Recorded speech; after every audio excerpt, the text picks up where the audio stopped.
대통령실 개편을 마친 이재명 대통령이 이르면 8일 참모진 추가 인사를 단행할 것으로 보인다. 이 대통령은 지난 6일 삼실 7수석 1보좌관, 체제로 대통령실을 재정비하면서 경제정책 라인에 포커스를 맞춘 참모진을 우선 임명했다. 이 대통령이 직접 발표한 강훈식 대통령 비서실장, 위성락 국가안보실장에 이어 김용범 정책실장이 합류하면서 3실장 선임은 일단 마무리됐다.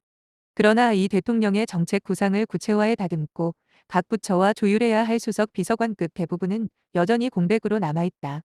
이 대통령은 시급한 민생 경제 현안 등을 챙기며 빠르게 국정을 정상화시키기 위해 참모진 진용 완성에 박차를 가할 것으로 전망된다.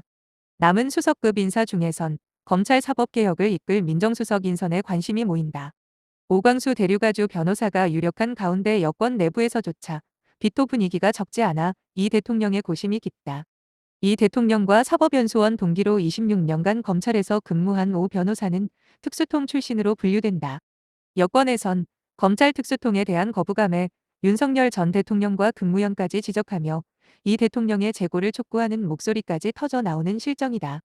이 대통령이 공약으로 강조해온 AI, 인공지능, 3강, 도약을 이끌 AI 수석실 인사도 주목받는다. AI 분야는 물론 첨단 산업 전반에 깊숙이 영향을 미칠 수 있는 자리인 만큼 경제 산업계 관심이 지대하다. 초대 AI 수석으로는 임문영 민주당 디지털특별위원장, 박태웅 민주연구원 집단지성센터장 등이 물망에 오르내린다. 정무수석에는 우상호 전 의원이 유력하다는 세평 속 원조 측명, 7인회, 김병욱 전 의원도 거론된다. 홍보소통수석에는 이규현 전 JTBC 대표와 이영성 전 한국일보 사장 이름이 오르내린다.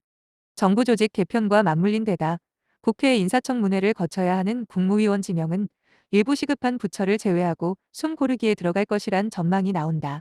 하마평에 오른 일부 후보자들을 대상으로 인사청문회에 대비한 사전 검증 작업도 진행 중일 것으로 보인다. 장관 임명은 국무총리 제청으로 이뤄지는 만큼 김민석 총리 후보자 임명이 마무리된 후 순차적으로 진행될 것이란 관측에 무게가 실린다. 다만 윤석열 전 대통령 탄핵 이후 반년간 느슨해진 공직 기강을 다잡고 행정부 장악력을 높이는 건 역시 시급하다는 지적이다.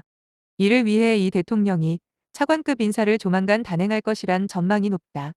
대통령실 관계자는 아마 추가 인선 발표는 주말 안에 어느 정도 더 구체적으로 발표가 될 예정으로 알고 있다고 전했다.